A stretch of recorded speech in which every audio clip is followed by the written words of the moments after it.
Napakalupit nyo! Kaya pala kahit anong gawin ko, hindi ko mahanap ang pagmamahal sa inyo. Dahil hindi ako ang totoo niyong pamilya. Ngayon, alam ko na. Alam ko na. Kahit anong pilit kitang tanggapin at kilalanin bilang tunay kong anak, umiiral pa rin ang katotohanan na hindi kita tunay na anak, Marie! Magkaiba ang dimensyon ng buhay natin, Marie. Mahalaga ka sa akin. Ayokong umikot ang buhay mo at ikulong kita dahil sa pansarili kong pangangailangan. Sa murang edad ng magkapatid na Marie at Tina, nakatatak na sa kanilang isipan ang magulong pagsasama ng pamilya. Hindi pantay ang pagtingin ng mga magulang at pananakit ay nakatatak na lalo na sa isipan ni Marie. Magandang araw po sa inyong mga kaibigan. Isa na namang naiibang kwento ng katatakutan ang aming ibabahagi sa inyo. Kwentong padala ng isa sa aming mga masugid na taga-subaybay. Ngunit ang mga pangalan, lugar at pangyayari ay sadya naming binago upang mapangalagaan ang mga tauhang sangkot. Ano to? Bakit ito lang ang natirang ulam sa akin? Ma! Ano naman ba yan, Tina? Dinig na dinig sa labas ang boses mo. Tanghaling tapat, nagbubunga nga ka dyan. Di ba sabi ko sa inyo, tirhan niyo ako ng Ano bang ulam? tawag dyan? Hayan, oh! Inalis mo na ang pagkakatakip. O, hindi ba ulam yan? Yan lang? Tingnan niyo nga, Ma. Para namang pagkain lang ng pusa yan. Ano bang... Ay, naku naman talaga, oo. Marie! Po, Ma, ano po iyon? Tingnan mo nga ang itinira mong ulam sa kapatid mo.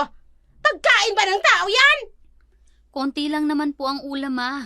Mas konti pa po dyan ang binawas ko. Konti na lang palang ulam. Bakit binawasan mo pa? Sana asin na lang ang inulam mo. Alam mo namang paborito ko yan. Hindi ko alam, Tina. Ang tanga mo talaga kung hindi mo alam yon. Sorry po, Ma. Sa susunod, huwag kang kakain hanggat hindi pa kumakain yung kapatid mo. Tandaan mo yan, Marie, ha? Sa susunod na mauna kang kumain sa akin, pati yung lalagyan ng ulam, ipapakain ko yan sa'yo. Tandaan mo yan.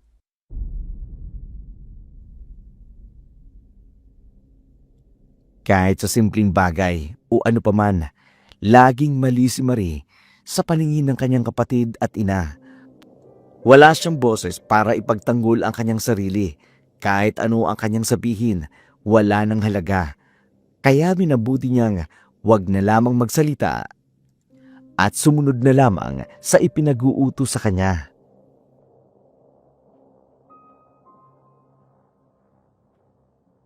Tina, baka dumating na si Mama. Ayusin mo na ang kwarto mo. Ang gulo pa kasi ng higaan mo eh. Nakita mo pala? Bakit hindi mo ayusin? Linisan mo na tuloy, para isahan na lang, di ba? Kwarto mo yan, Tina. Sana magkaroon ka ng disiplina at ayusin at linisan ng... Anong sinabi mo? Disiplina? Wow, akala mo naman kung sino ka makapagsalita, ah. Hoy, Marie, hindi porket ikaw ang naglilinis dito sa bahay, karapatan mong sabihin sa akin ng mga salitang hindi ko namang gusto. Pinapaalalahanan lang kita, Tina. Kasi alam natin kung papaano magalit si Mama. Oo, alam ko. Ang hilig mo kasing manguna, no? Ano naman ang akala mo sa akin? Walang silbi. Hindi ko sinabi yan, ah. Wala akong sinabing ganyan, Tina. Sinungaling ka talaga. Tina, tama na. Dito. Mabida ka talaga. Rico! Pagkatapos mong sabihin sa akin na wala akong disiplina, so pinapalabas mong boba ako. Pag sinabi mong walang disiplina, para mo na rin sinabing wala akong silbi. Iniiwasan ko lang na magalit si Mama. Kaya kung anong nakikita ko na bagay na hindi mo pa nagagawa, pinapaalala ko sa'yo. Mahilig ka talagang manguna. Bakit hindi ikaw ang gumawa? Para maging bida ka kay Mama. Kasi na, gawin mo na. Paano ka matututo kung lagi mong inaasa sa akin ang mga bagay na pwede mo namang gawing mag-isa? Pisit ka. Kinikigil mo talaga ako eh. Tina! O haya na si Mama. Di ba nag-aalala ka na baka magalit si Mama? Magkakatotoo ngayon ang pangamba mo. Ikaw ang malalagot kay Mama. Tina! Lahat ng kasalanan ng kapatid na si Tina, inako ni Marie. Lagi siyang nasasaktan ng kapatid. Madalas, itinatanong niya sa kanyang sarili kung bakit hindi pantay ang pagtingin ng kanilang ina. Gayong, 1 taon lang naman ang pagitan nilang magkapatid. Marahil ay panganay si Tina, kaya dinidisiplina lamang siya bilang bunso. Sa harap ng kanilang ina, batid niyang siya naman ang may kasalanan. Wala nang bago para sa kanya.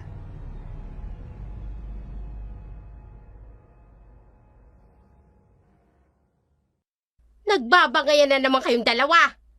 Hindi na kayo nahiya sa mga kapitbahay. Hindi ko matanggap ang sinabi niya sa akin, Ma. Alam niyo bang pinagsabihan ako ni Marina na wala daw akong disiplina? Ma, wala daw akong silbi sa bahay na to. Ano ba naman, Tina? Ma, palayasin mo na ang babaeng yan dito. Ma, hindi ko po sinasadya. At hindi po yun ang ibig kong sabihin. Gusto ko lang pong... Sumasagot ka pa talaga, ha? Ma, sinasagot ka ni Mario. Sige, Marie. Anong gusto mong sabihin? Ma, Gusto ko lang pong maayos ang lahat pagdating nyo. Hindi pa po siya nakapag-ayos ng higaan niya. Hindi pa po siya nakapaglinis ng silid. sa may ginagawa ako eh. Di sana ikaw ang nakapansin, ikaw na lang sanang gumawa. Bakit pagsasalitaan mo pa ako ng masasakit na salita? Naayos na ba ang higaan? Nakapaglinis na ba kayo?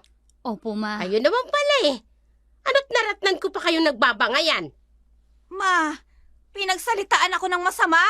Oh, narinig mo yon, Tina. Hindi na mauulit. Humingi ka ng pasensya sa kapatid mo. Humingi ka. Ma! Masyado kang OA. Ma, Sigurado ako, hindi ikaw ang naglinis ng silid mo kung hindi si Marie. Hindi na mauulit ang nangyari, ha? Maliit na bagay pinapalaki niyong dalawa. Tama na yan, ha? Hindi ako papayag, Ma. Hindi ko matatanggap ang masasakit na salitang pinagsasasabi sa Hoy! akin. Tumigil ka na. Ilagay mo sa lugar yung kaartehan mo. Ilagay mo sa lugar. Makinakampihan mo yung babaeng yan kesa sa akin? Marie, sumunod ka sa kwarto ko. May sasabihin ako sa'yo. Ano? Bakit si Marie? Dapat ako, Ma. Tigilan mo ko, Tina! Hindi mo ba nakita? Bagong dating ako. Pagod ako sa maghapon. Kahanap ng mapagkakakitaan. Marie, sumunod ka sa akin. opo, Ma. Pisit. Mula nang magkaisip si Marie, ni minsan hindi niya narinig na naging tama siya sa kanyang ina. Kaya halos maluwa-luwa siya sa kasiyahan. Sa unang pagkakataon, hindi siya nasigawan at nadapuan ng sampal. Higit pa siyang nagtataka nang pinasunod siya nito sa mismong loob ng kwarto upang kausapin sa unang pagkakataon. Pagpasensyahan mo na yung kapatid mo. Wala kasi pagkabata. Sanay na yan na laging pinagbibigyan dito sa bahay. Abay, na-spoiled siya ng gusto. Kaya kahit mali, akala niya tama pa rin siya. Okay lang po yun, Ma. Naiintindihan ko po. Ay, siguro kasi. Dahil lagi kayong dalawa lang na magkasama dito sa bahay. Naiiwan ko kayo. Kaya tama lang na minsan na lang kayo magkikitan dalawa. Ho? Bakit po, Ma? Ay, napagod ako ng gusto. Pero maganda naman ang resulta ng lakad ko maghapon. Alam mo ba, yung kilalang malaking hotel bar dito sa atin, na pag-aari yun ng pinakamayaman na pamilya sa syudad, abay nagkataon anak. Naghahanap sila ng dagdag na service crew. Ano ho? Nag-apply po kayo ng service crew, Mama? Hindi ako. Ikaw. Ho? Ano pong... O bakit? Ayaw mo bang makatulong sa amin ng kapatid mo? Marie, alam mong sa araw-araw na ginawa ng Diyos, sobrang kahirapan ng buhay natin. Halos sumuko na ako.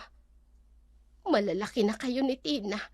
Pero sa inyong dalawa, ikaw lang ang matalino. Ikaw lang ang may magandang itsura. Kung pwede nga lang na ako ang mamasukan. Pero ang hinahanap kasi nila, yung batang-bata. Inosente, matangkad, maputi, malalabanos ang balat, at malaanghel ang muka. Sa tingin mo ba, sa inyong dalawa ni Tina, sinong may ganong katangian? Dinig ko po kasi mama, mahigpit daw po ang namamahala ng hotel ng bar na iyon. Wala pa po akong karanasan sa anumang klaseng trabaho. Lahat ng karanasan natututunan at mangyayari yun sa iyo. Kaya bukas na bukas din, mag-report ka na sa hotel bar na yon. Ho? Bukas na din po? Abay, kailan pa? Wala na tayong makain. Kaya kailangan magsimula ka na agad. Hindi madaling umarte doon ang babaeng nag-i-interview sa akin. Alam mo ba, lumuhod pa ako. Umiyak pa ako para lang mabigyan ako ng paunang sahod mo. Ho? Magkahalong kaba at takot ang naramdaman ni Marie. Bagong mundo ang kanyang papasukin, walang ideya kung ano ang kanyang gagawin, ngunit tama ang kanyang ina.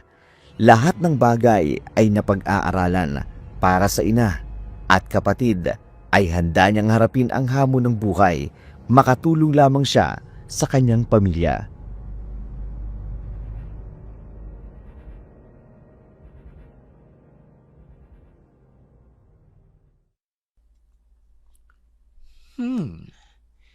Ikaw si Marie Cruz. Ako nga po. Lady Frey. Yan ang tawag sa akin ng lahat dito. At iyon ang itatawag mo sa akin kung gusto mo magkasundo tayo. Opo, ako po si Marie Cruz, Lady Frey. Masyado ka magalang. Alisin mo ang po. Hindi ko feel. Sige ho. Ay, never mind. Mag-uutos ako ng isang kasama mo dito na siyang magtutour sa'yo sa paligid nitong hotel bar. Sasabihin sa'yo kung saang sulok at parte lang ang pwede niyong pasukin. Maraming bawal. Tandaan mo, kung ayaw mong sisantihin,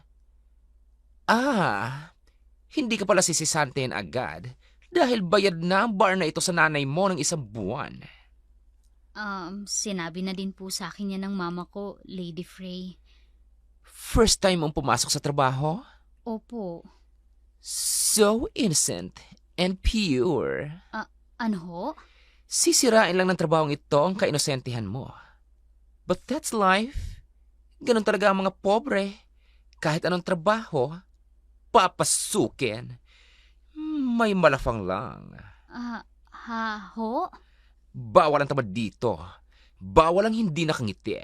Bawal tumanggi sa kahit na sinong customer na papasok sa hotel bar na ito. Oh, maliban na lang kung ayaw mo, pwede kang magreklamo sa bouncer dito. Alam mo ba ang bouncer? Hindi po. Olga! Halika dito. Yes, Lady Frey? Have patience, my dear. Madugo ang gagawin mong pagtuturo sa kanya. Huwag mong susukuan to, ha? Kumpara kasi sa'yo, lamang na lamang siya sa'yo, kaya pagtiyagaan mo. Huwag kang magsupla na dyan, Olga. Laspag ka na, kaya matuto kang tumabi. Gagawin ko naman, Lady Frey.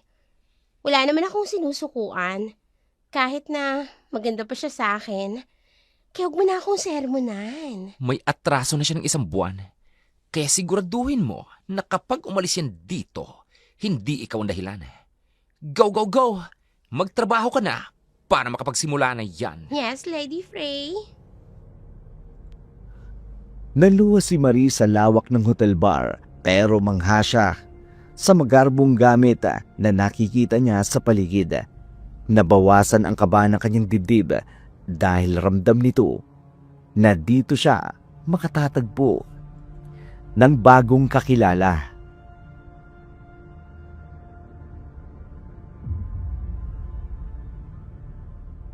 Oh, natatandaan mo ba lahat ng itinuro ko?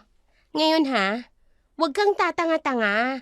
Pagkatapos nito, mag-isa ka na lang nakikilos. Tandaan mo ha, Huwag kang papasok sa kahit anong private rooms kung ayaw mong mawasak ang puri mo nang wala sa oras. Ha? Anong meron sa private room? Ay, nakakaloka naman. Private nga, di ba? Ngayon pa lang aanga-anga ka na. Hindi ko kasi alam. Pasensya na. Basta, kung anong ipinagbabawal dito, yun ang tatandaan mo. Pasensya na ha. Hindi lang kasi ako makapaniwala. Bukod sa malaanghel mong muka, inosente ka pa. Sa panahon ngayon, mahirap ng paniwalaan. Matututo din ako. Mamaya lang ha, magsisidatingan na yung mga customer natin. Marami doon, mayayaman. Karamihan nga lang, matatanda. May mga hambog, may mga bastos, di pag-aralan mo na lang mabuti kung paano mo sila pakikisamahan. Maswerte kung makatsyempo ka ng mayaman, galante at mabait. Sigurado na ang tip mo nun, girl. Anong tip? Kabayaran yun sa serbisyo mo na pwede mong iuwi. Pwede ba yun? Hindi ba bawal yun? Hindi, no?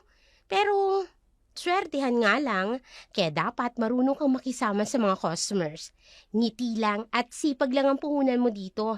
Sabayan mo na rin ang bilis ng kilos para hindi ka masigawan ng customer. Oh my gosh! Ang swerte ko naman ngayong gabi. Nandito na yung suki ko. Okay ka naman rin ha. Kung may nakakalimutan ka sa mga itinuro ko sa'yo, huwag kang mahihiyang magtanong, ha? Good luck! Mahaba-haba ang gabi para kay Marie. Pagod nang umuwi ang dalaga. Nanlumo pa siya sa kanyang naratnan. Umaasa siyang magbabago ang lahat ng istorya ng buhay niya nang sundin niya ang kanyang ina sa gusto nito.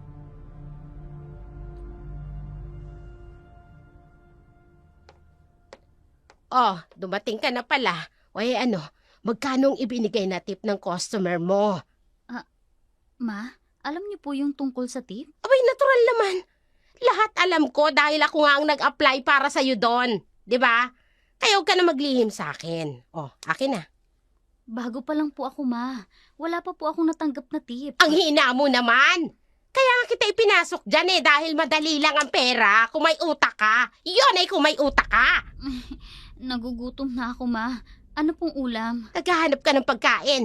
Wala kang ang iniabot na pera. Ay, naku naman. Matulog ang kumakalamang sikmura mo. Hindi mo ikamamatay ang hindi pagkain ng isang gabi. Iinom na lang ako ng tubig.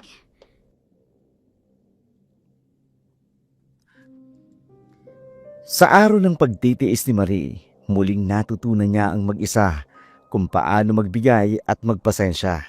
Lalo pat may mga panahon na mabuti sa kanya ang kanyang kapatid at ang kanyang ina.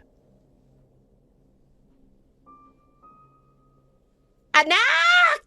Marie! Ma? Nako, mukhang hirap na hirap ka dyan sa mga bit-bit mo. Akin na, tutulungan na kita. Ako na yan. Tina! Tina! Ma! Ay, nako!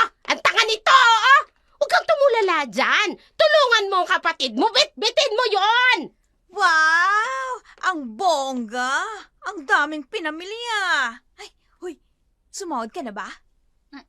Oo, Tina. Ay, sa susunod, para hindi ka mahirapan, isama mo naman kami ng kapatid mo para mamili. Inubos mong pera mo dito? Ma, akala ko ba makakabili na ako ng sapatos? Ay, Marie, wala ka bang natirang pera dyan? Ha? Meron pa po, Ma. Kasi kailangan ko rin po ng allowance. Pamasahe ko po Ay, araw-araw. akin na. Akin na. Ibigay mo na sa akin. Ho, meron po ako ditong budget. Pambili natin ng ulam araw-araw. Pambayad sa kuryente at ilaw. Sa iba pang gastusin dito sa bahay, syempre. Hindi po kasya ng sahod ko yun, Ma. Bago pa lang po ako kaya... Sa dami ng mayayamang customers sa hotel bar na yun, wala ka man lang nakupitan. Ang hina mo palang dumiskarte. Marie, abay sayang ang ganda at batang-bata mong katawan. Kung hindi mo gagamitin yung utak mo. Maganda nga. Wala namang utak. May mga pinamili naman po ako dito Para sa inyo po, Ma, ni Tina. Ay, meron naman pala. Oh, aba, maganda itong blouse na to. Oh, sa'yo na to, Tina. Ano to? Galing sa ukay? Sa ganda kong to? Sa ukay mo lang ako bibilhan? Marie, paalala lang. Hindi lang sa pagkain o sa blouse na bubuhay ang tao. Ang importante, syempre, ay pera. Cash. Naiintindihan mo ba? Opo, Ma. Sa susunod, huwag kang magdidesisyon kung anong kailangan dito sa bahay. Ibigay mo sa akin lahat ng sweldo mo, ako nang bahala magdesisyon nun. Hindi ikaw, ha? O akin na itong natitira mong pera. Oy, Tina, tulungan mo yung kapatid mo, ha? Ayusin niya mga pinamili niya. Babayaran ko lang yung utang ko sa tindahan. Tina, tingnan mo, oh. May binili akong manok. 'Di ba, paborito mo ang adobong manok? Gusto ko rin yun eh, lalo na pag ikaw ang nagluto. Talaga? So uutusan mo pa akong magluto? Eh kasi, Ay, nako hindi. Binili mo yan, lutuin mo. Sarapan mo, ha? At hindi porket nakabili ka dito sa bahay, aasta ka ng senyorita. Diyan ka na nga. Halos lahat ng perang kinikita ni Marie, binibigay niya sa kanyang ina. Yun ang paraan upang mapasaya niya ang dalawa. Niyakap ni Marie ang kung anong buhay na meron siya.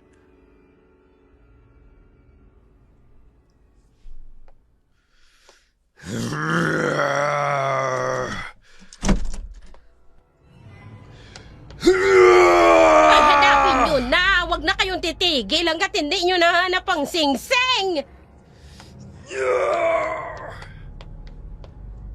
Madam, nahanap ko na po.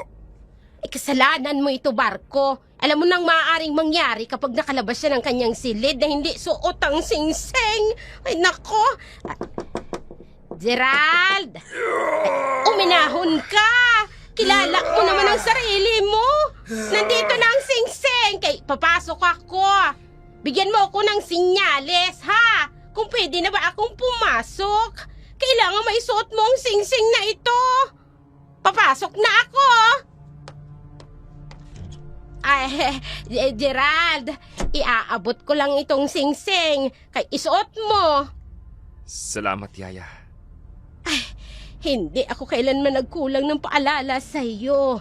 Huwag mong iwawala sa daliri mo yung sing-sing kay maglalagay ang buhay mo sa panganib. Alam ko, Yaya. Pero mas mapanganib ang hatid ng sing-sing na yan kung sa maling tao yan mapupunta. Makakalabas ka na, Yaya. Ang sakit ng ulo ko. Maayos din ang buhay mo. Bakit kasi kailangan mong maglasing gabi-gabi? Kay delikadong tuluyang mawala sa iyo. Labas na, Yaya! Ay, oo, lalabas na. Kay pasensya na. Barko! Amo, huwag niyong abalahin ang aking pagtulog. Huwag kang aalis. Paggising ko, may pupuntahan tayo. Opo, Amo. Si Gerald Sanchez, mula sa mayamang angkan, kilala at maimpluwensya sa larangan ng negosyo.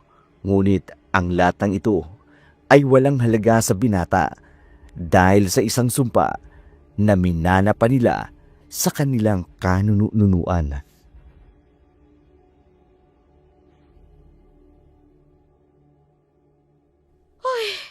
Hindi na tama ang ginagawa mo, Barko. Pero wala akong karapatan tumanggi. Hangad ko lang mapasaya ang amo natin. Hindi ako naniniwalang masaya siya sa kanyang ginagawa. Naiinip na siya, madam. Lahat tayo'y naiinip. Hindi magiging mapanatag ang buhay ni Gerald hanggat hindi niya natatagpuan yung makakasugpo ng sumpa. Kaya hindi matatapos ang takot sa pag-aalala sa ating lahat. Paano malalaman ni Amo na yun na nga yung tamang tao na hinahanap ng singsing? Hindi nga ang singsing ang makakahanap ng chosen one. Sino? Paano? Tanging si Gerald lang ang nakakaalam noon. Siya laang.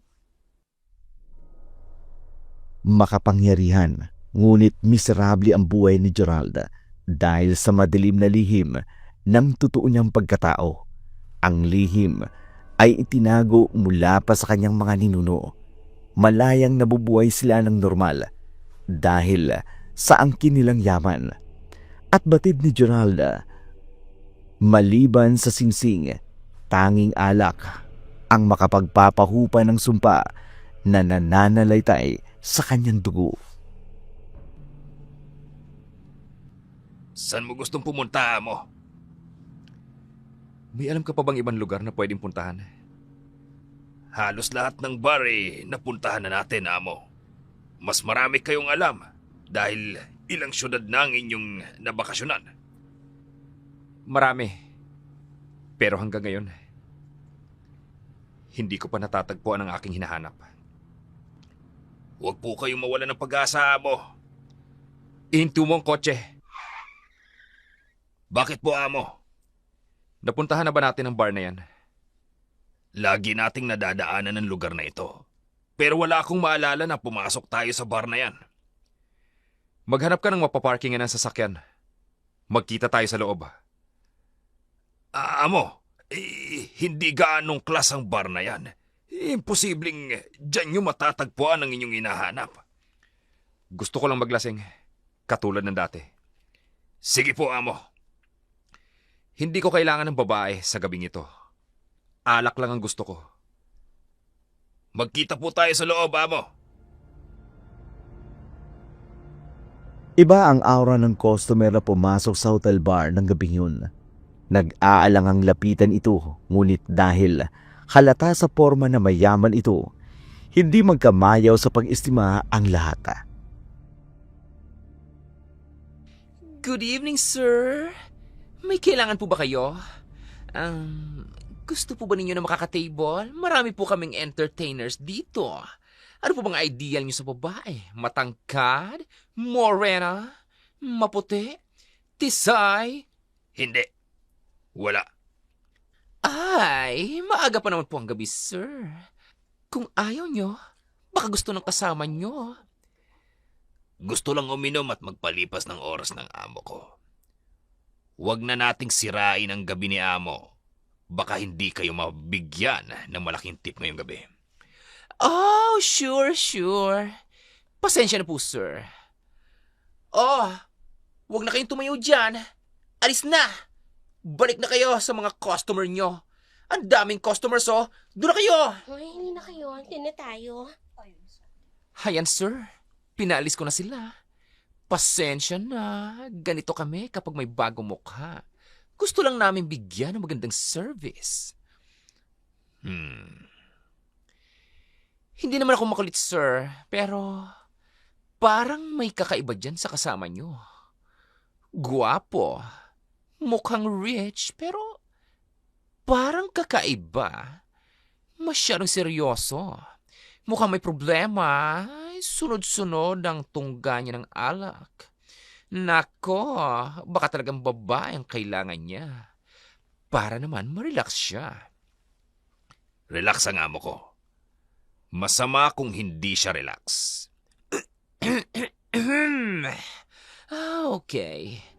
Sige. Enjoy kayo, sir.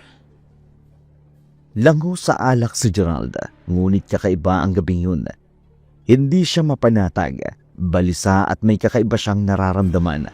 Bagay na nahahalata ni Barko. Amo, ano hong nangyayari sa inyo? Hindi ko maipaliwanag. Hindi kaya kakaiba ang gabing ito, Barko. Alam mong alak lang ang panandali ang nagpapahupa sa akin. Ano po yung gusto niyong gawin ko, Amo? Alisin mo ako sa lugar na ito. Ihanda mo ang sasakyan. Susunod ako.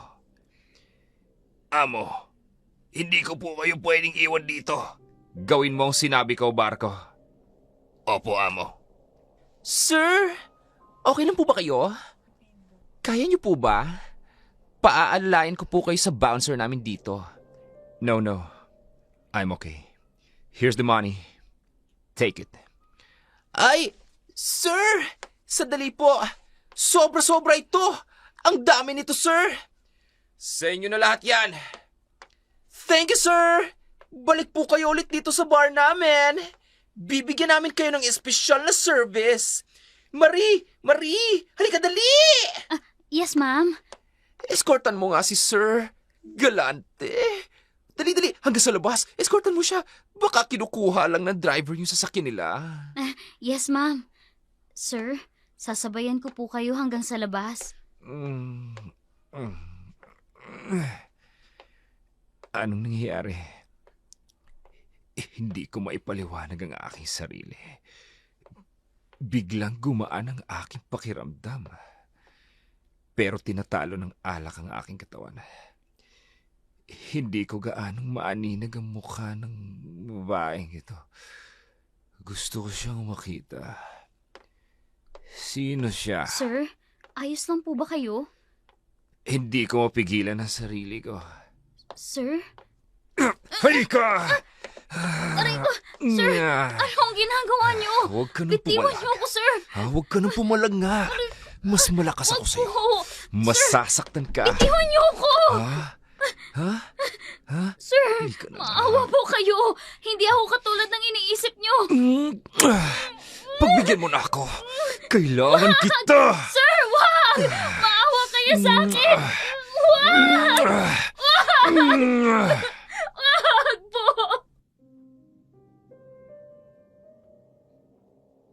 Walang nagawa si Marie. Lango sa alak ang lalaki at malakas ito. Sa pilitan siyang ipinasok sa pribadong silid na tanging iniiwasan niyang pasukin dahil mahigpit itong ipinagbabawal, lalo na sa baguhang kagaya niya. Masakit ang buong katawan ng dalaga nang magising. Wala na ang lalaking humalay sa kanya. Pinilit na lamang niyang tumayo ng mga oras na yun. Marie, anong ginagawa mo dito? Kaya pala bigla kang nulay, nandito ka lang. Ma'am, Mahigpit na ipinagbabawal ang sino man na pumasok dito. Alam mo bang matatanggal ka kapag nalaman to ni Lady Frey? tulungan niyo po ako, ma'am. Ano ba nangyayari sa'yo? Parang hirap ka dyan tumayo. Halika na, habang wala pa si Frey, lumabas ka na rito. Pilit ako pinasok dito. May gumahasa sa akin. Ano? Oh my God! Tulungan mo ako, ma'am. Sinong lalaking gumasa sa'yo? Yun pong, yung lalaking ipinahatid sa akin sa labas. Yung lalaking lasing na lasing. Yung misteryosong lalaki? Marie, paano ka naman gagahasain nun?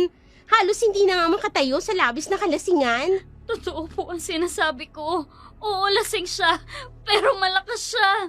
Tumigil ka na nga sa kakaiyak. Naku naman bawal mag-iskandalo dito. Baka pati ako mapahamak sa'yo. Pakiusap. Kung totoo yung sinasabi mo, asan yung lalaki? Hindi ko nga napansin na lumabas na galing dito. Hindi ko siya nakita. Maniwala ka sa akin, ma'am. Hindi ako nagsisinungaling. Ano nangyayari dito? Ito na nga bang sinasabi ko Lady Frey. Ano nangyari? Bakit bukas ang private room? Anong ibig sabihin nito? Lady Frey, si Marie kasi kanina ko pa hinahanap sa loob. Pero, ayun nga, dito ko siya nakita. Totoo ba, Marie? Lady Frey, may pumilit daw sa kanya na ipasok siya dito sa loob ng private room. May kumahasa daw sa kanya. Parang halata naman si itsura, Ha? Nasaan? Nahuli mo ba ang gumahasa sa kanya? Wala naman ako nadat ng lalaki sa loob. Mag-isa lang siya nang dumating ako. Hindi po ako marunong magsinungaling. Totoo po ang sinasabi ko. Maniwala naman kayo sa akin. Alam ba kung sino-sino at ilang customers ang nandito sa hotel bar ngayong gabi? Mga kilalang negosyante at mayayaman. Ha, Marie? Kung gusto mong magdrama, huwag ngayong gabi! Ginahasa ako! Hindi niyo ba ako naririnig? Bakit ayaw niyong maniwala sa akin? Tumigil ka! Pumasok ka sa loob ng private room, nag-iiskandalo ka pa! Hindi ko mapapalampas ito! Olga! Lady Frey? Ibigay mo sa kanya lahat ng gamit niya! Tingnan mo! May kalat pa ba dyan sa loob ng private room? Kunin mo at ibigay sa kanya at linisin niyo agad ang silid na yan! Yes, Lady Prey. At samahan mo siya sa counter. Ibigay sa kanya ang huli niyang sweldo! Ha? Lady Frey! Nangihinayang ako sa'yo, Marie. Pero hindi ka kawalan sa hotel bar na to. Huling gabi mo na to! Diyos ko! Halos kalad ka rin si Marie palabas ng hotel bar kung kailan nakahanda na siyang ipaglaban ang katotohanan, kung kailan nagsalita na siya ng kanyang nararamdaman. Pero katulad ng dati, walang nakikinig sa kanya. Sinisisi niya ang lalaking gumawa sa kanya ng kademonyohan, dala ng mga ibinigay na gamit sa kanya ni Olga, nang hina siyang umuwi sa kanilang bahay. Oh, Marie, ano't maaga kang umuwi? Ay, wag mong sasabihin tumakas ka sa hotel bar na yon. Baka maagang tumiba, ma. Eh baka naka-jackpot. Hoy, naka-jackpot ka ba sa mayamang customer, ha, sis? Wow, kaya umuwi ka ng maaga, ha? Balato naman dyan. Magbibihis muna po ako, ma. Hoy, ano nangyari sa'yo? Bakit ganyan ka maglakad? Hoy, Marie! Nadisgrasya ka ba? May nakaaway ka ba sa hotel bar na yon? Naku, huwag kang makikipag-away doon. Isa yun sa pinakabawal, yung mag-iskandalo. Hay naku, ma. Kilala ko ng arteng ganyan. Eh mukhang tama nga kayo. May nakaaway nga ang maring yan. Ano? Hoy, huwag kang sisinghot-singhot dyan. Magsalita ka. Lintik kang babae ka, oo? Mahirap maghanap ng trabaho. Yun ang pinakamagandang trabaho na nahanap ko para sa'yo. Tinanggal na nila ako, ma. Pinaalis na nila ako. Ano? Ano ba kasing ginawa mo? Ma, Mga walang hiyang yun? Hindi ka nila pwedeng tanggalin. Hindi pwede yun. Hindi yan tatanggalin kung walang ginawang kabisitan. Anong ginawa mo? Magsalita kang buwisit ka. Anong ginawa mo? Ano? may gumahasa sa akin, ma.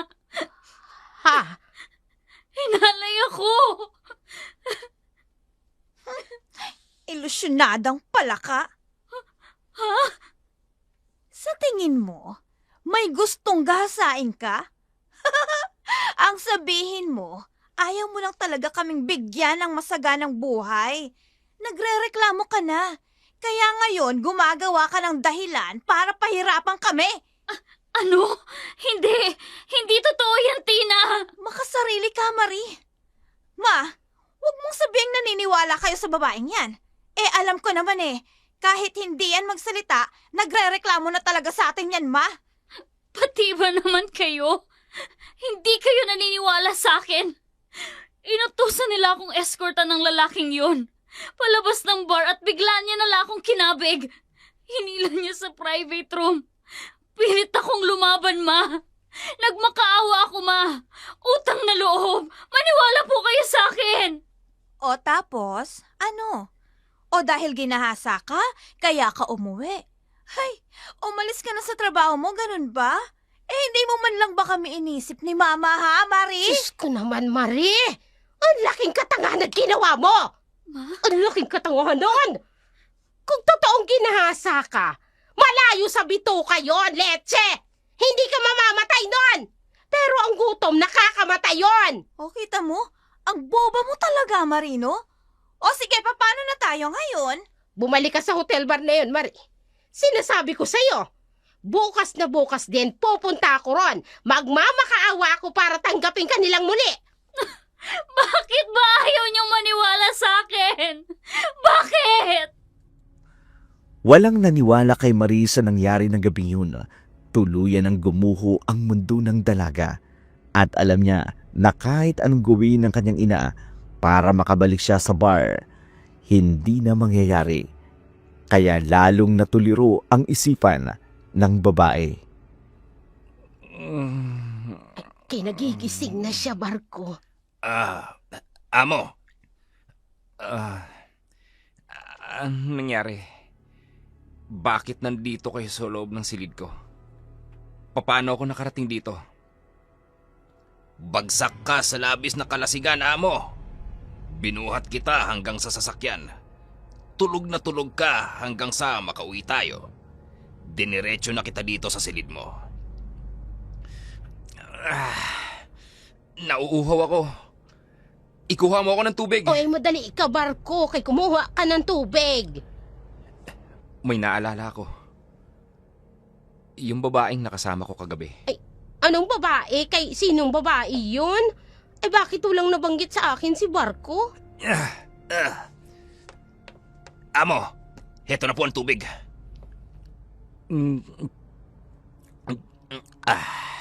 Oh, ay ano meron sa tubig?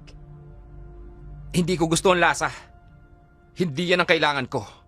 Nanunuyo ang aking lalamunan. Nauuhaw ako, Yaya. Ha?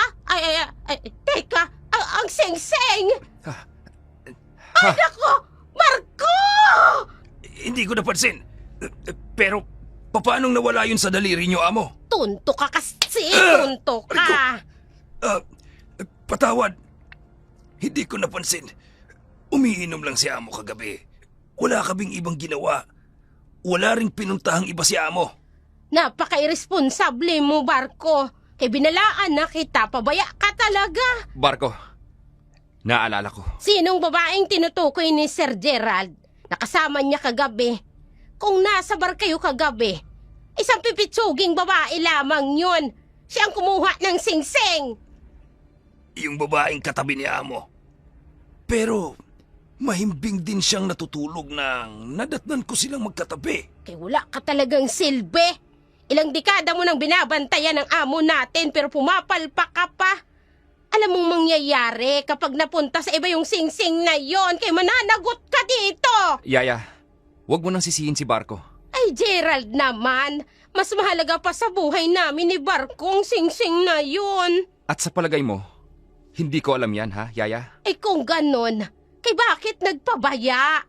Eh bakit mo wilalang bahala ang posibilidad na mawala sa'yo yung singsing? Huwag mong pagsasalita ng ganyan si Amo. O isa ka pa! Tama na, Yaya. Alam niyong dahil sa misyon, kaya ako nananatiling matatag. Eh kaya hinihintay ko rin ang pagkakataon na makita ang taong itinalaga sa iyo. Yun na lamang ang hinihintay nating lahat. Pero ibang usapan kapag sa iba napunta yung singsing, lalo na kung maling tao. Amo. Barko, bumalik tayo sa lugar na yun. Hanapin natin ang babae. Ako na lang po, Amo. Sabihin mo lang sa akin kung anong kanyang itsura. Hindi ko matandaan. Sa labis kong kalasingan, walang gaanong liwanag ang silid na yun. Kaya hindi ko naaninag ang kanyang muka. Kay lasing na lasing ka pero nakuha mo pang dumampot ng pipitsuging babae. May kakaiba akong naramdaman nung gabing yun, Yaya. Ha? Ay, anong ibig mong sabihin? Hanggang ngayon, hindi ko kayang ipaliwanag ang nangyari sa akin ng gabing yun. Isa lang ang alam ko. Kailangan kong sundin ang bugso ng aking damdamin. Hihiwagaan ako sa mga sinasabi mo. Ngayon ko lamang narinig yan sa'yo. Tayo na, Barko. Tama si Yaya. Hindi natin kilala kung sino ang babaeng yun. Gayunpaman, kailangang mabawi natin ang singsing. Sabik ang binata na bumalik sa hotel bar, gayong walang kasiguraduhan na makikita niya ang singsing dahil hindi rin siya tiyaka na nasa babaeng hinali niya ng gabing yun. Isa lang ang batid niya. Sabik niyang muling malapitan ang dalaga. Kahit hindi niya naaninag ang mukha nito, pakiramdam ni Gerald, kilala niya si Marie. Samantala, pinakialaman ni Tina ang gamit na bitbit ni Marie mula sa hotel bar. Agad nitong napansin ang isang malaginto ngunit antigong singsing. Ma, tingnan mo. Ang ganda nito. Akin na to. Ganda. Singsing. Ay, antigong singsing yan. Hawakan ko nga. Akin hahawakan ko. Eh, magkano kaya to kung ibebenta natin, Ma? Baka milyon ang halaga niyan, Ma. Makakabili na tayo ng malaking bahay. Tsaka mabibili ko na lahat ng gusto ko. Tina, Bakit? bakit mo pinakialaman ang gamit na dala ko? Hindi akin ang mga yan. Ibabalik ko kay Lady Frey. Tiningnan ko lang hindi ko naman pinapakialaman. Ang talas talaga ng dila mo. O hayan jacket. Eh di ibalik mo. Eh, yung singsing na hawak ni Mama, galing yan dyan sa gamit na bitbit ko. Eh, oo nga. Kasama nga ito dyan sa jacket. Eh, pero bakit ibabalik? Ang hina talaga ng kukote mo, ano? Eh, baka ito ang dahilan. Kaya ka tinanggal sa trabaho. Ninakawan mo ang customer mo. Pwede rin kinuha niya yung mga gamit nung humalay sa kanya, Ma. Kung totoo ngang ni-rape siya. Wala akong magagawa kung ayaw ninyong maniwala sa akin. Pero hindi akin ang mga gamit na iyan, kaya ibabalik ko. Oh, talaga? O sige, subukan mong kunin sa akin. Kung makuha mo. Akin na yan, Tina. Oo. Hindi atin ang singsing na yan. Ano ba? Huwag mong hawakan ang braso ko. Bitiwan mo si Tina Marie. Akin na yan. Itiwan mo sabi ako eh. Ninakaw mo lang naman ang singsing na to Kaya akin na to. Ay, buisit na to talaga. Abay, tumayo ka pa dyan. Inuubos mo talaga pasensya ko, ha? Halika rin. Halika. Halika Ang rito. buhok ko po. Ang tanga-tanga mo talaga. Ay, nako. Malas talagang babaeng yan, Ma. Palayasin niyo na nga yan. Wala na rin namang pakinabang sa atin yan eh. Tama ka dyan. Tama ka dyan, Tina. Ma, wag po. Wala po akong mapupuntahan, Ma. Sige po, kunin niyo na ang singsing. Maghahanap po ako uli ng trabaho. Ako na po ang bahala sa inyo ng kapatid ko. Huwag niyo lang po akong ipagtabuyan, Ma. Maawa po kayo sa akin. Kapatid? Ang boba mo, Marie. Ha? Tina, magkapatid tayo. Uy, hindi uy. Sige nga, Ma. Sabihin mo ngang totoo sa babaeng yan. Anong... Ma? Ay, kahit anong pilit kong tanggapin ka at kilalanin ka bilang isang tunay kong anak, abay umiiral pa rin ang katotohanan na hindi kita tunay na anak, Marie. Ma! Hindi po totoo yan! Hindi! Ay, masakit ba, Marie? Sorry ha, pero ako lang ang legit na anak sa bahay na to. Ikaw? Pinaalagaan ka lang kay Mama. In short, ampon ka lang. Ma! Hindi po totoo yan! Ma! Maawa po kayo sa Eh, akin! dapat noon pa kita pinalaya sa bahay na ito. Pabigat ka lang naman sa buhay namin ng anak ko. Kaya ngayon, ha? Lumayas ka na. Lumayas ka na, halika rito. Tsaka! Napakalupit nyo! Kaya pala, kahit anong gawin ko, hindi ko mahanap ang pagmamahal sa inyo. Dahil hindi nyo ako totoong pamilya. Ngayon, alam ko na. Alam ko na. Wala sa sariling nilisan ni Marie ang lugar na yun. Mabigat ang mga hakbang at tanging isa lang ang nasa isipan, ang makahanap ng masisilungan at taong tatanggap sa kanya. Samantala, walang inaksayang oras si Geralda. Agad na binalikan ang lugar kung saan nakasiping ang isang misteryosang babae at batid niyang ito ang nakaalam kung nasaan ang singsing. Welcome back, sir. Sabi ko na nga, babe, babalik kayo. Same table ba ang gusto nyo o mas gusto nyo ng private? May hinahanap ang amo ko. Oh, sure. Sabihin mo lang, ipapatawag ko po. Ano bang pangalan ng hinahanap nyo? Hindi ko alam ang kanyang pangalan. Oh, mahirap yun. Ano ang itsura niya?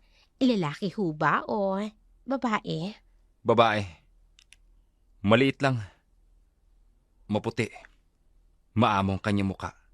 At mahaba ang kanyang buhok. Ay, karamihan po sa mga girls namin dito, maliit, mahaba ang buhok. Pero isa lang may maamong mukha. Ipatawag mo siya. Oh, Ngayon din. sure. Wala na po siya dito eh. Anong ibig mong sabihin? Baka ho si Maria ang tinutukoy nyo. May nangyari ho kasi kagabi. Nag-iskandalo ho siya. Anong iskandalo? Lumabag po kasi siya. Pumasok siya sa private room. Nang mahuli siya, ayun, nag-iiyak, sinabing ginasa siya. Tapos maraming customer ng gabing yun. O kaya ayun, pinaalis po siya ni Lady Frey. Ano? Amo, paano ho ito? Saan siya pwedeng puntahan? Alam niyo ba kung saan siya nakatira? Naku, sir. Lahat po ng personal na buhay ng aming mga workers dito, confidential po yun. Hindi kami nagbibigay ng anumang impormasyon sa kahit na kanino, lalo na sa mga taong hindi naman namin kilala. Kilala mo ako. Ha? Ibibigay mo sa akin ang address kung saan siya nakatira. Ngayon din. Ibibigay ko sa inyo ang address niya. Ngayon din. Amo, Ibalik mo ako sa kotse. ngayon din. Opo, amo. Nakuha ni Gerald ang tirahan ng babaeng hinahanap niya. Ginamitan niya ito ng hipnotismo. Ngunit dahil sa hindi nito suot ang singsing, wala siyang kapangyarihan para protektahan ang kanyang lakas. Nanghina ang lalaki, kaya agad muna silang umuwi ni Barco.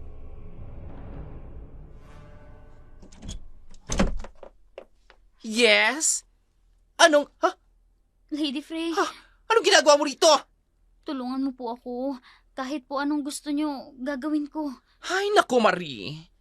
Kahit ako, nanghihinayang ako sa iyo. Ang layo ng mararating mo, pero masamang ehemplo ka sa mga kapwa mo service crew dito sa hotel bar. Empleyado lang din ako, ano? Matatanggal ako sa trabaho kapag pinabalik kita. Lady Frey, marunong po ako sa mga gawaing bahay. Lahat po ay kaya kong gawin. Kahit ano pong papagawa nyo sa akin, pakiusap. Teka, sa itsura mong yan, huwag mong sabihin, pinalayas ka sa inyo. Hindi daw ako totoong anak ng nanay ko. Kaya pala. Ay nako, huwag mo kong iyakan. Malambot ang puso ko sa luha. Pakiusap po. Patuloyin niyo po ako, Lady Frey. Nako, Wala na po akong ibang mapupuntahan. ay, Wala po akong kaibigan. Wala din po akong alam na ibang masisilungan. oh. Ay, iba talaga ang dating mo, Marie. Hindi ko maipaliwanag. Pero hindi kita matanggihan. O siya, pasok ka, pasok. Salamat po, Lady Frey. Hindi po kayo magsisisi. Pagsisilbihan ko po kayo. Diyan mo ilapag ang mga plastic na dala mo. Teka, kung ampun ka lang, sino mga gulang mo? At nasan sila? Hindi ko po alam. Wala po akong alam tungkol sa buhay ko. Kung sinong mga magulang ko. Mula nang magkaisip ako, sila lang ang alam ko na pamilya ko. Si Mama Nora ang ina ko.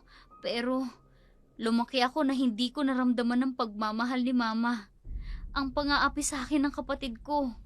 Kasi nga, ampun ka. Iyon ang dahilan, Marie. Kawawa ko naman. Pakiusap, Lady Frey. Pagkatiwalaan niyo po ako. Hindi po ako masamang tao. Papatunayan ko po yan sa inyo. Ilang buwan ka nagtrabaho sa hotel bar, Marie. Kilala na rin kita.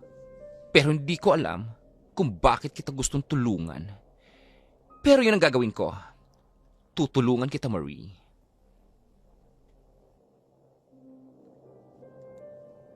Labis ang pagkagahama ni Tina, lalo na nang maisuot nito ang mahiwagang singsing.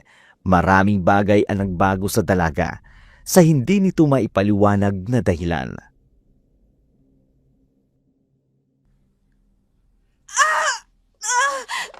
Ano bang nangyayari sa'yo? Ang sabi mo, gutom ka lang. Ang dami mo nang nakain. Ano bang problema mo, ha? Ano bang masakit sa'yo, Tina? Yung hiningi ko sa inyo kagabi. Nang inumin ko yun, ma. Gumaan ang pakiramdam ko. Ay, madami akong pinakain at ipinainom sa'yo. Ano ba yung sinasabi mo? Yung dugo, ma. Yung dugo. Ay, Diyos ko, Tina. Hindi naman luto yun. Galing yun sa palengke na binili ko sa mismong kinatay na baboy. Gusto ko yun, Ma. Iinom ako noon.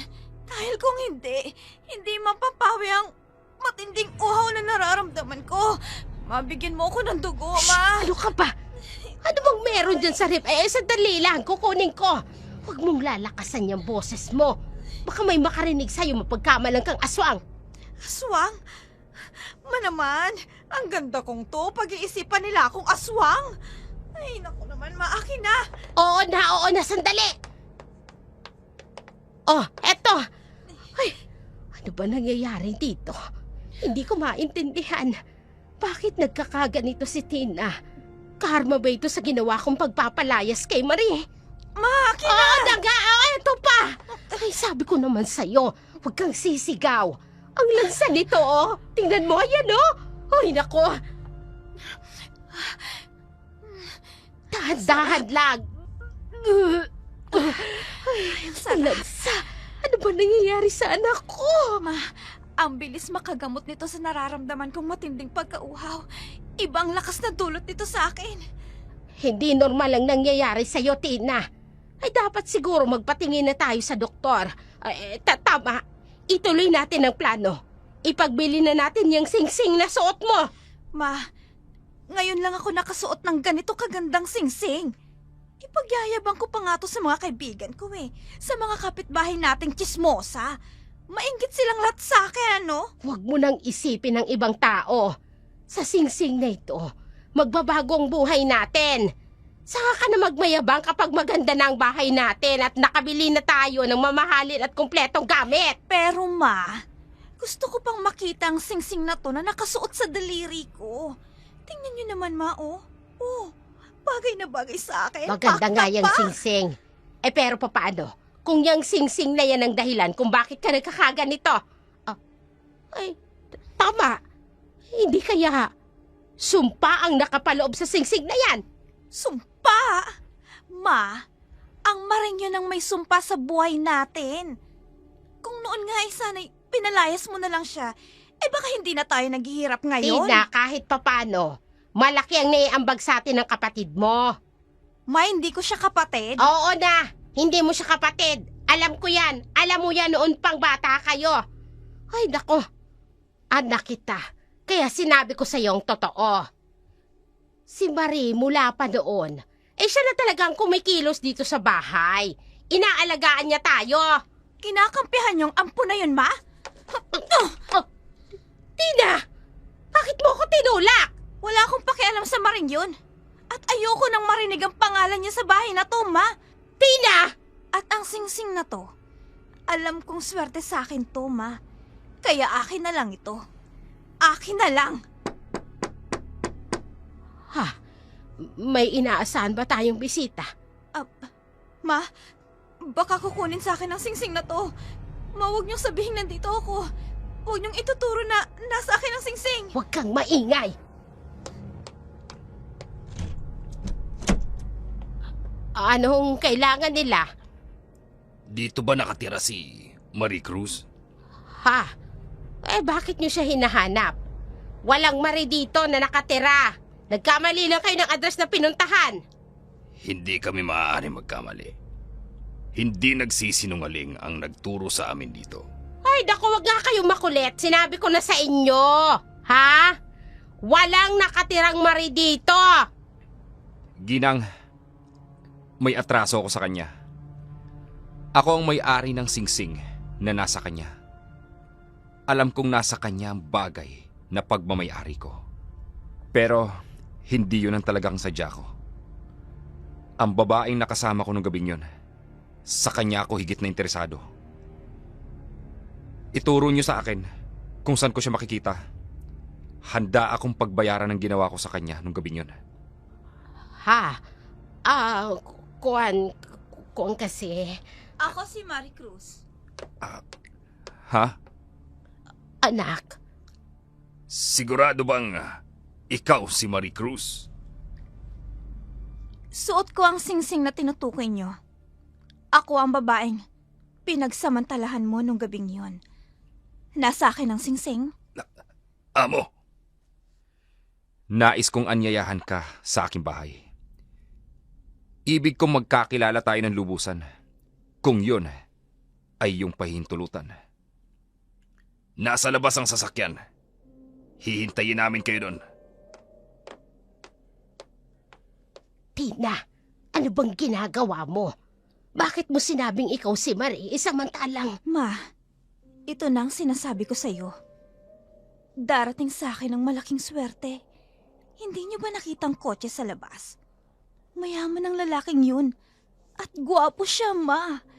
Siya ang mga tipo kong lalaki. Malaking gulo itong papasukin mo. Kung mayaman ang taong yan, hindi yan basta-basta nauuto. Ma, nakalimutan niyo na bang sinabi ni Marie sa atin? Madilim ang silid na pinagdalhan sa kanya doon. Pangalan lang ang alam niya dahil yun ang sinabi sa kanya nang nagturo sa kanya dito. Hindi niya kilalang mukha ni Marima. At syempre, dahil nasa akin ang singsing, ako si Marie Cruz ngayon. Hindi ba, Ma? Tina! Sasama ako sa kanya, Ma. Kung gusto niyo di sumama din kayo. Kung hindi naman, di maiwan kayo dito sa bulok na bahay na to. Walang nagawa si Nora kundi sumama sa anak dahil nag-aalala siya sa maaaring kahinatnan ng pinasok nito. Ganun na lamang ang pagkamangha ng dalawa nang makita ang bahay at ari-arian ng binata. Lalong sumidhi ang pagpapanggap ni Tina na siya mismo si Marie Cruz.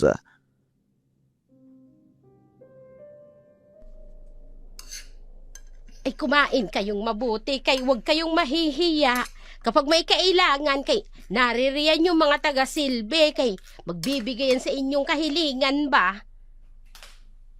Naku naman, ngayon lang ako nakakita ng ganitong karaming pagkain. Abay talo pa ang piyestahan sa dami ng mga putahe. Sabi ko naman sa'yo, May. At saka tingnan yung kabuuan ng bahay. Ang laki. Ang lawak. Siguro, siya ng pinakamayamang tao sa mundo. Kumain ka lang. Mamaya mo na isipin yan. Oh, ay bakit? Abay, ngayon ka pa mag-iinarte. Lahat ng paborito mo, nasa harapan mo na. Parang gustong bumaliktad ang sikmura ko, Ma. Hindi ako interesado sa pagkain. Interesado ako sa lalaking yun. Ang gwapo niya talaga. Ngayon lang ako nakakita ng ganyan kagandang lalaki. At ang yaman pa niya, Ma. Swerte talagang hatid ng singsing na to sa akin. Ay bakit nasa iyo pa yung singsing? Hindi mo pa ibigay sa kanya. Kasi baka pauwi na tayo kapag binigay ko sa kanyang singsing, Ma. At hindi ako papayag. Mas interesado siya sa akin, di ba? Kaya sisiguraduhin ko muna na magkakasundo kami bago ko isauli sa kanya tong singsing. Hindi mo ba nagustuhan ang mga pagkaing nasa hapag? Ha? Hindi. Gusto ko. Busog lang kasi ako. Naninibago ka siguro. Ay, kung may gusto kong kainin, kay sabihin mo lang. Agad akong magpapaluto sa kusinira. Nasan nga pala si Gerald? Nasa kanyang silid. Mamaya pa yun lalabas para harapin kayo. Utos lamang niyang pakainin muna kayo at pagkatapos, dadalhin kayo sa master bedroom para makapagpahinga. Oh, dito kami matutulog? Ay, oo. At ang ibig sabihin ng amo namin, kay dito na rin kayo titira. Yun ay kung ibig lamang ninyo. Ano ka ba? Oo naman. Sino naman ang tatanggi? At isa pa, malaki ang atraso sa akin ng amo nyo, ha? Kaya kailangan niya akong panagutan. Dahil kung hindi, ipapupulis ko siya. Kay maniwala ka sa akin. Walang magagawa ang isang normal na may kapangyarihan sa ibig mangyari ng aking amo. Walang sino mang makakapigil sa kanya. Ha? Huwag kang mag-alala. Hindi ibig ng amo ko na pakawalan ka pa. Matagal kanyang hinanap Ay ngayon na lang ang tamang pagkakataon upang magkakilala kayong mabuti. Kapag tapos na kayong kumain, kay sasamahan ko kayo sa master's bedroom. Ngiting tagumpay ang lahat para kay Tina. Mas nangingibabaw ang paghahangad nito ng marangyang buhay kaysa sa totoong nangyayaring pagbabago sa kanyang sarili. Kakaiba ang gabing yun, bagay na hindi nakaligtas sa nararamdaman ng inang si Nora.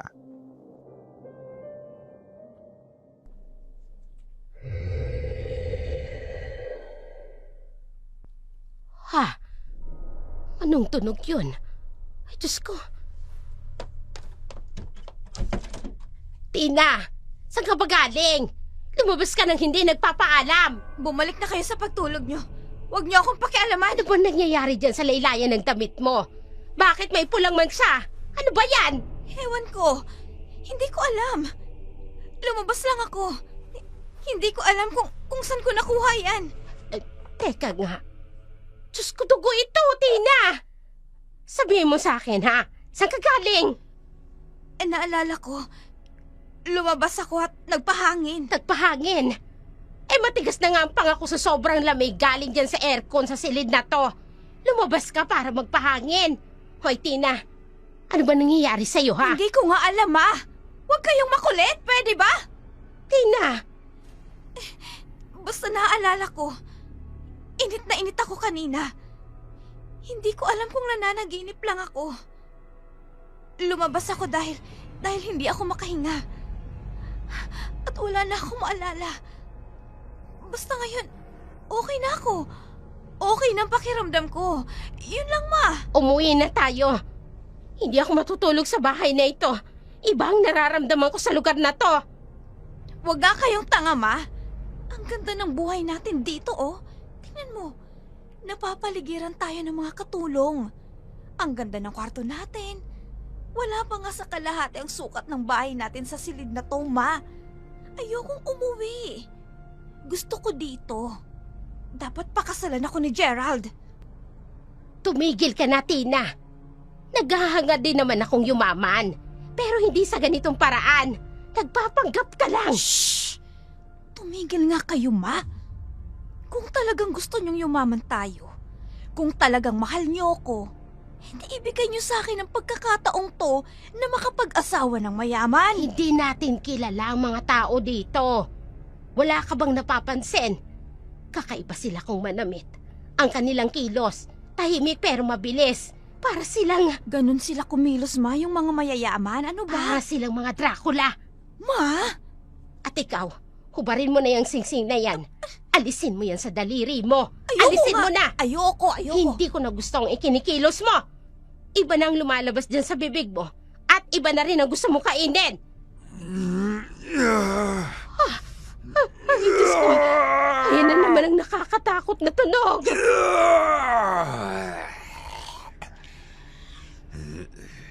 May mga tao sa labas. Lalabas ako. Aalamin ko kung anong nangyayari. Huwag na. Huwag ka na makialam. Dito na lang tayo. Baka may masamang nangyari kay Gerald, ma. Gusto kong malaman kung anong nangyari sa labas ng silid ko. Tina! Tina, bumalik ka dito! Tina! Hindi na mapigilan pa ni Nora ang anak, ngunit bilang isang ina, alam niyang may kababalaghang ginagawa ito at hindi niya kayang kontrolin pa. Muling nangibabaw ang sumpa.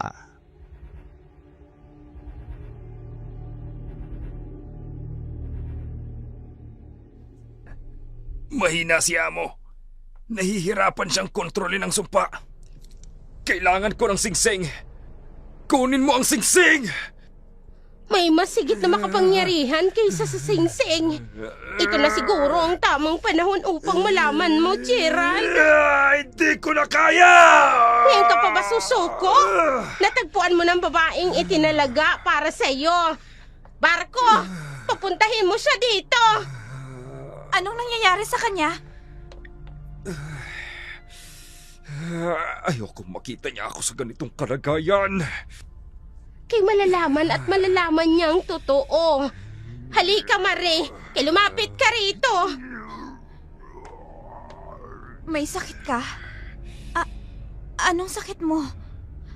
At bakit? Natatakot ka sa itsura ko? Huwag kang matakot, Marie. Kay lumapit ka. Bakit ganyan ang itsura niya? May mga buhok siya sa katawan. Ang bigote niya sa mukha. Ang bilis tumubo. Ipinanganak siyang may kasamang sumpa. Hindi ito mawawala. May isang bagay ang pumoprotekta sa kanya. Hawak mo iyon ngayon. Ha? Anong... ang singsing? Ngunit mas malaki ang maibibigay mo sa kanya kaysa sa singsing. Barko, halika. Iwanan natin sila. Kailangan nilang mapag-isa. Amo, iiwan na po namin kayo. Gerald, nakahanda akong tumulong. Anong gagawin ko para gumaling ka? Hindi kita kailangan manduhan kung anong sinasabi ng iyong puso. Ay siya mong gawin. Hindi ko alam ang gagawin ko. Ngayon lang ako nakakita ng... Lumapit ka. Gusto kong damhin ang init ng iyong katawan. Nais kong yakapin kang muli. Gagawin ko. Pero wag mo akong sasaktan, ha? First time ko kasi. Total, pakakasalan mo naman ako, hindi ba? Kasal? Oo, Gerald. Gusto kasi kita. Gusto kong makasama ka. Gusto kong mamuhay ng masaya at normal. Yun din ang gusto ko, Marie. Pero patunayan mo sa akin bago mangyari ang lahat ng yan. Tutulungan kitang gumaling, Gerald. Ano ka man, o sino ka man, tatanggapin kita. Higit pa dito ang gagawin ko. Ibigay mo lang sa akin ang gusto ko.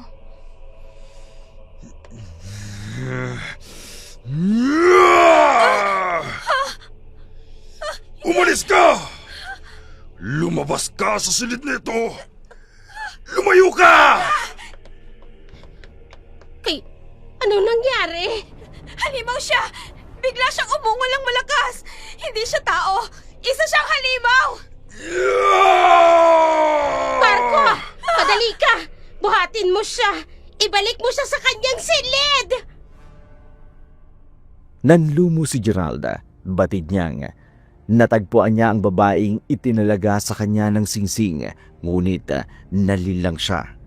Muling nagnasa ang lalaki na mahanap ang tunay na Marie, samantalang si Nora hindi nagdalawang isip pa na bumalik sa sariling bahay.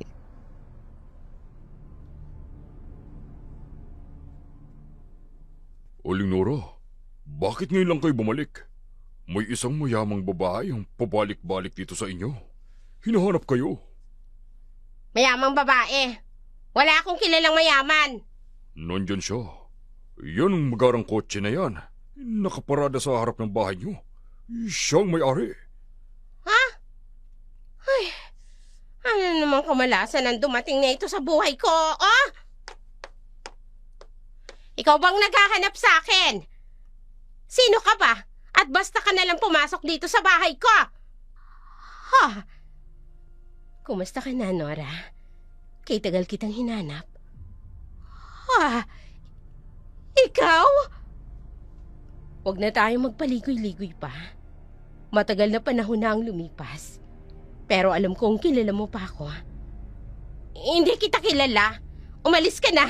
Kung hindi, tatawag ako ng mga barangay tanod. Aalis ako. Pero kukunin ko ang anak ko. Ha? Nagpapatawa ka ba? Ha? Wala kang anak sa akin. Gusto mo bang ipakulong kita? Iniwan ko siya sa'yo. Pero nauna nang nagsabi sa akin na pinalayas mo siya. At sino namang pesting chismosang kapitbahay ang nagsabi niyan sa'yo? Oo, pinalayas ko dahil labis-labis ng paghihirap ko. Pabigat sa akin yung anak mo. At huwag mo akong sisisihin, Myra. Inabandona mo ang anak mo. Basta mo na lang iniwan sa akin. Ni pisong doling, hindi mo man lang naalalang bigyan. Sa abroad ka nagpunta.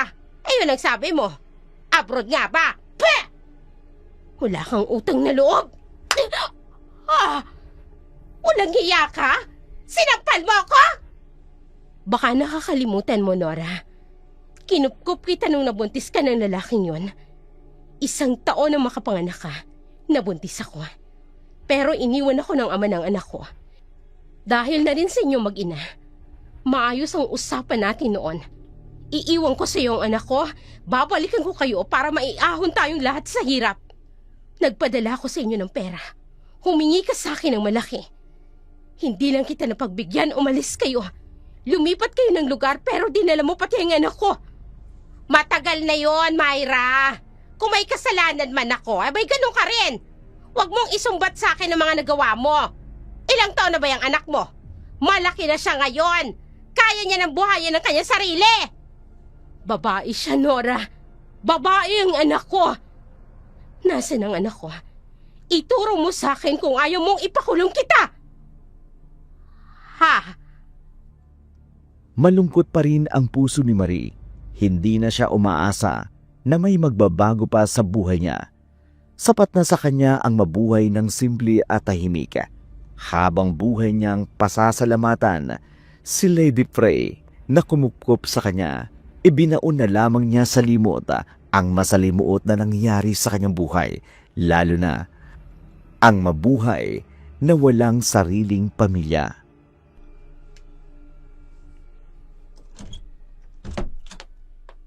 Marie? Ikaw na ba yan? Opo, Lady Frey. Pasensya na. Ang dami kasing tao sa palengke. Natagalan ako. Naghanap pa kasi ako ng mga preskong gulayin. Ilagay mo na dyan. Iwan mo lahat ng pinamalengke mo. Halika, Marie. May bisita tayo. Ha? Teka, madumi ang kamay ko. Amoy pawis pa ako eh. Sus! Huwag mong pansinin ang amoy mo, Marie. Katas yan ang sobrang sipag mo sa trabaho. Pero naalala mo ba yung sinasabi ko sa'yo noong una? Nung dumating ka rito sa akin?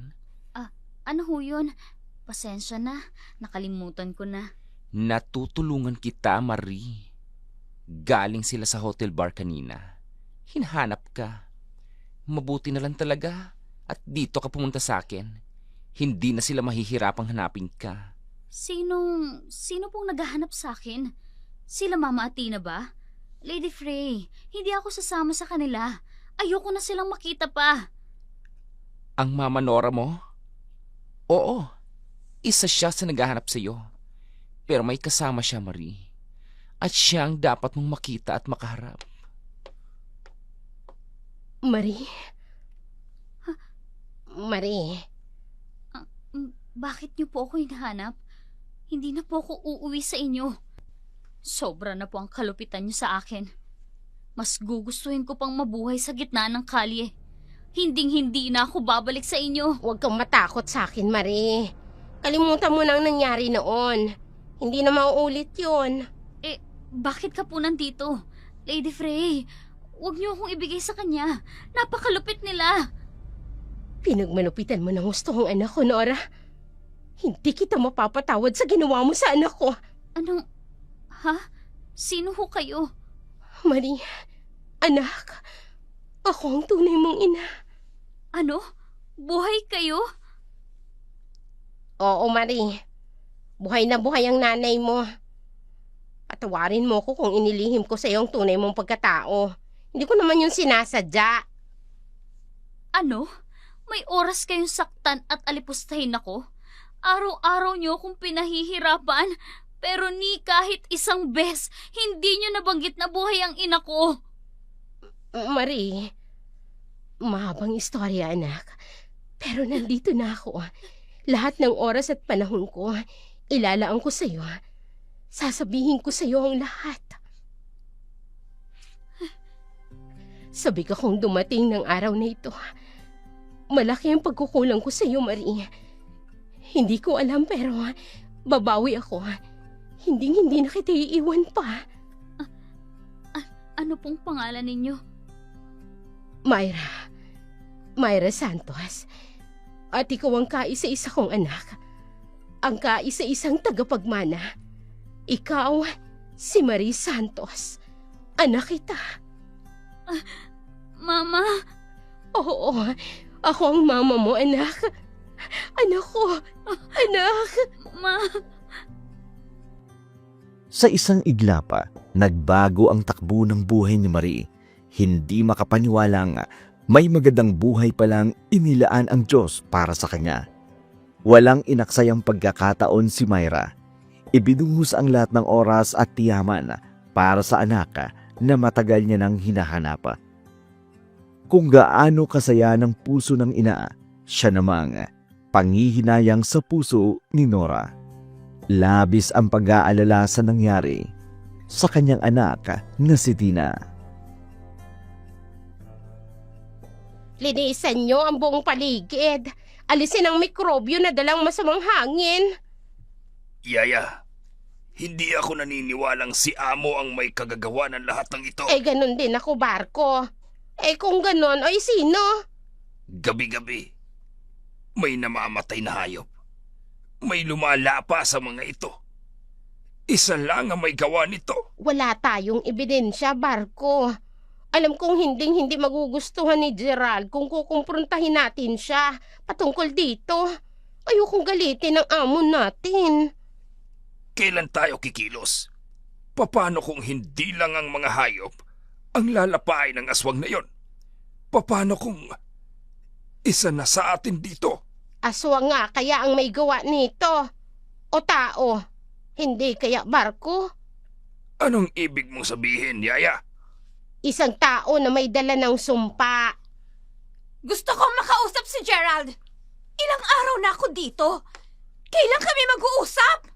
Bawal gambalain ang aming amo.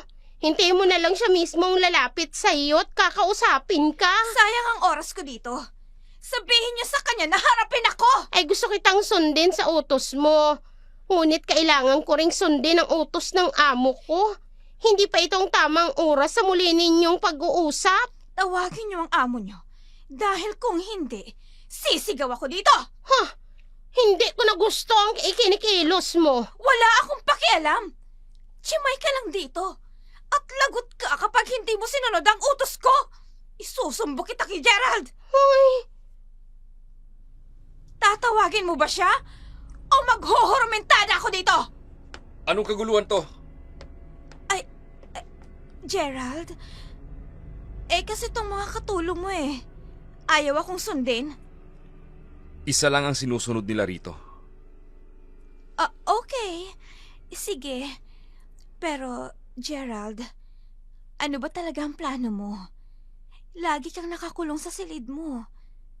Kailan ba natin idadaos ang kasal? O kung hindi pa, di lumabas tayo. Kailangan kong bumili ng mga bagong damit. sige na Gerald. Kung naiinip ka, maaari ka nang umuwi sa inyo. Hindi kita pipigilan. Pinapauwi mo na ako? Tatakasan mong panghahalay na ginawa mo sa akin? Hindi mo ako pananagutan? Hindi ikaw ang babaeng yon. Ako yun. Ako si Marie Cruz. Ako ang babaeng ginahasa mo ng gabing yon. Wala akong nararamdaman. Hindi ikaw ang babaeng inosente na nakasiping ko ng gabing yon. Ha? Barko, iuwi mo na siya sa kanila. Opo, Abo. Teka, sandali. Hindi ako aalis dito. Ayokong umuwi sa amin. Kapag pinaalis mo ko dito, hindi mo mababawi sa akin ang singsing na to. Sisirain ko to. Ha? Narinig mo? Kaya subukan mong paalisin ako dito. Gagawin kong sirain to. Umalis ka na kung ayaw mo mapahamak ka. Huwag kang ang mangialam. Alisin niyo siya dito. Narinig mo ang amo ko. Halika na. Ano ba? Bitawan mo ako. Malakas ka. Hindi ako aalis dito. Kung ayaw mo sa akin, pues, tubusin mo ang singsing na to. Bigyan mo ako ng malaking salapi. Kapalit nitong singsing. Panganib ang hatid sa'yo ng singsing. Sumpa ang hatid nito lalo na kung Ikaw ay may maruming puso. Ano naman ang akala mo sa akin, ha? Boba? Maniwala ka sa akin. Hindi para sa yung singsing na yan. Hindi.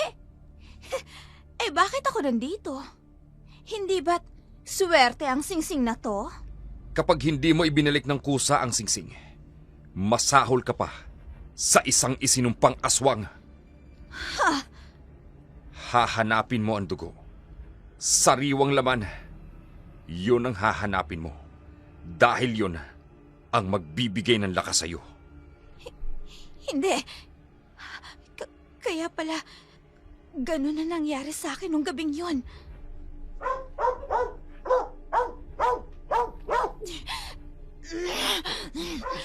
Dugo! Sariwang dugo! Nauuhaw ako. Kailangan ko ng sariwang dugo!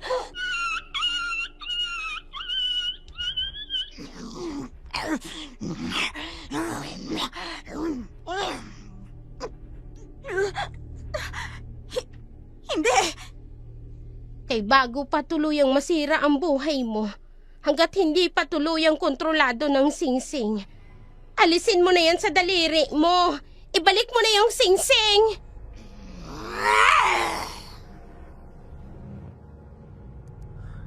Madaling bitawan ang singsing, ngunit ang sumpa nito ay mahirap iwasan.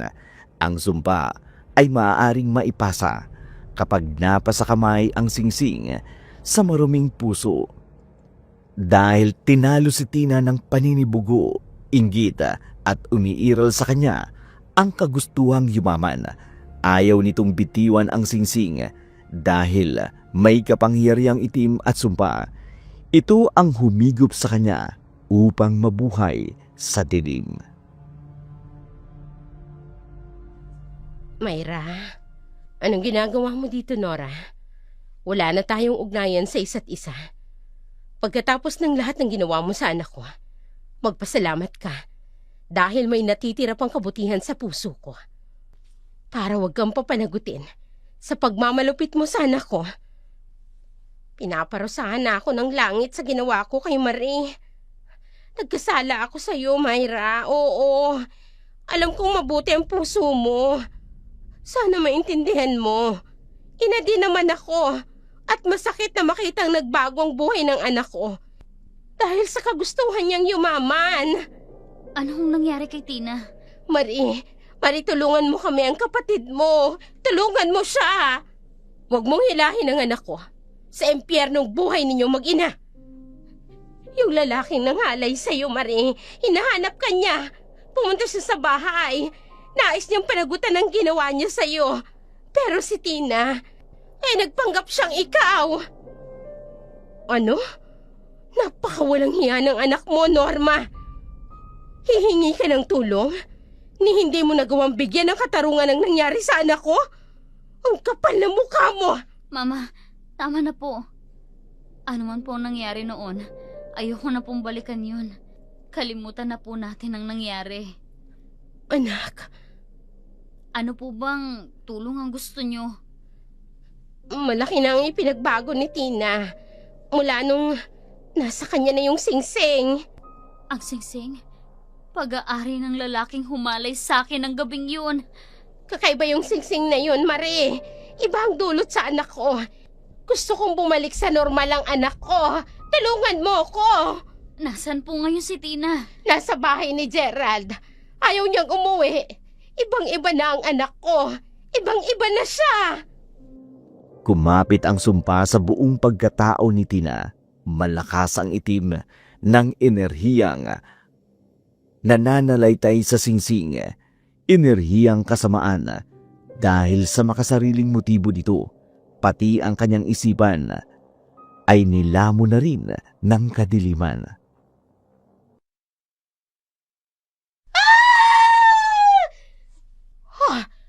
Ay, hindi. Anong ginawa mo? Kinagkatotoo na nga ang sinabi ko. Ganap na nga siyang isang aswang. Ay, Barko! Barko! Huwag kayong lumapit sa kanya. Nasa ilalim siya ng sumpa. Huwag siyang hayaang makatakas. Hindi siya dapat makalabas sa 4 na sulok ng bahay na ito. Ang sarap ng pakiramdam ko. Lalo akong lumakas. Panandalian lamang yan. Kapag bumalik ka na sa normal mo bilang tao, hahanapin mong muli ang laman at dugo ng tao. Oo. At sa susunod na mangyari yun, ikaw ang kakainin ko! Ibigay mo sa akin ang singsing! Huwag mo akong uutusan, Gerald! Nakalimutan mo na ba? Magkapantay na tayo ngayon. Bagay na tayong dalawa. Ang singsing! Amo, nasa ilalim pa siya ng sumpa. Malakas ang kanyang puwersa. At nasa kanya din ang singsing. Wala kang karapatang angkinin ang singsing. Hindi ikaw ang itinalagang babae para sa akin. Ito ba ang gusto mong kunin? Heto! Kunin mo! Ibigay mo ng kusa sa akin ang singsing. Amo, hindi ka karapat-dapat na suotin ang singsing. Wala kang karapatang ariin ito dahil marumi ang puso mo. Kung hindi rin lang mapapasakin ang singsing, kung hindi mo ako kayang tanggapin, walang makikinabang sa singsing at walang makikinabang sa'yo! Isa ka lamang normal na tao. Walang sino mang maaaring sumakop sa akin.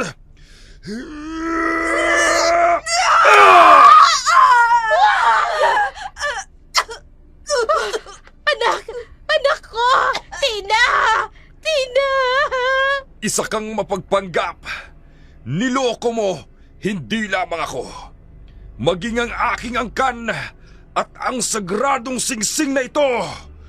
Dapat kang parusahan ng kamatayan. Wag! Ay, wag maawa ka! Biktima lamang ang anak ko! Kaya niya magbago! Patawarin niyo na kami! Sige na, patawarin niyo na ang anak ko!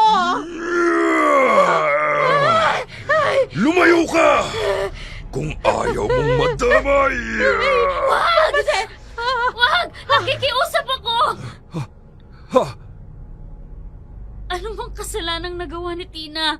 Kagustuhan niya yon at pinili niyang gawin. Ngunit, maging ano man yun, karapatan niyang mabigyan pa ng isa pang pagkakataon. Eh, wag na kayong magtatagal dito. Hindi ninyo alam kung anong pinasok ninyo. Umalis na kayo bago pa tuluyang kayong mapahamak. Sino ka? Gerald, unti-unti ka nang bumabalik sa normal. Ay, anong ibig sabihin nito? Ako si Marie. Ako ang totoong Marie. Ikaw ang babaeng nakasama ko ng gabing yun. Nararamdaman ko. Oo. At ano man ang nangyari ng gabing yun, ayoko nang alalahanin pa. Dahil dulot noon ay galit at lungkot sa aking puso. May mga bagay at pangyayari na hindi na maibabalik pa. Ngunit kapag natuto ka magpatawad, hihilumin ito ang lahat. Gerald, ay siya na nga yung babaeng yun. Nahanap mo na siya. Kay tagal kong hinintay ang araw na ito. Patawad. Patawad sa aking mga nagawa. Bitbit ko ang sumpa. Nakahanda akong harapin ang parusa. Ang parusang igagawad sa akin. Wala akong makapanggalit sa aking puso. Higit kong nakilala ang aking pagkatao ng makasama ko ng totoo kong ina. At kilala ko na rin ang sarili ko ngayon. Masama ang kalagayan ng anak ko. Parang awa niyo na. Tulungan niyo ang anak ko. Maaari na siyang umalis. Hangad ko ang kanyang kagalingan. Marie, hindi ito ang huli nating pagkikita. Sandali, nagugulahan ako sa nangyayari. Pero bukas ang isip ko na alamin ang likod ng kababalaghang ito. Hindi na lumitaw pa si Marie. Higit siyang kailangan ni Nora at Tina. At ganun din ang interes niya na tulungan na higit pang makilala si Gerald. Sa puso ng dalaga, iba ang hatid nito sa kanya, isang damdaming nagbibigay saya sa kanya.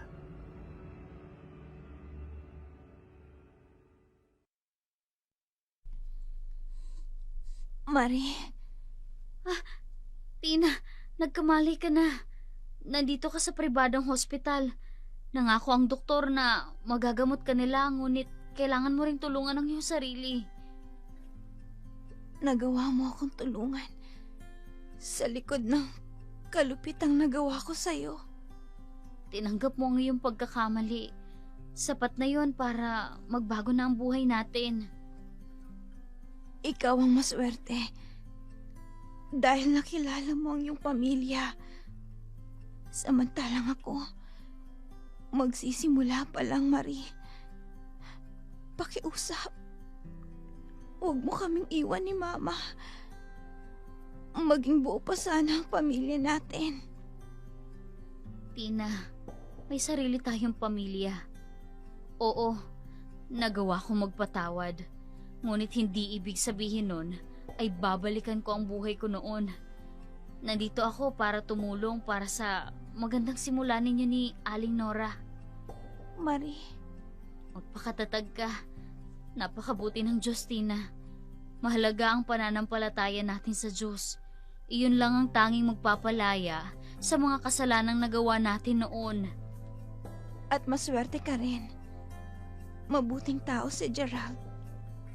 Maliban sa sumpang nakakabit sa kanya. Ha? Sumpa? At ikaw ang gamot sa sumpang yun. Huwag mo siyang bitawan. Kailangan ka niya. Ilang araw pa ang nagdaan. Nakalipas ang ilang beses na pagbibilog ng buwan, kontrolado na ni Gerald ang sumpa. Sa tuwing sinusumpong siya, agad itong humuhupa dahil kay Marie. Aalis ka?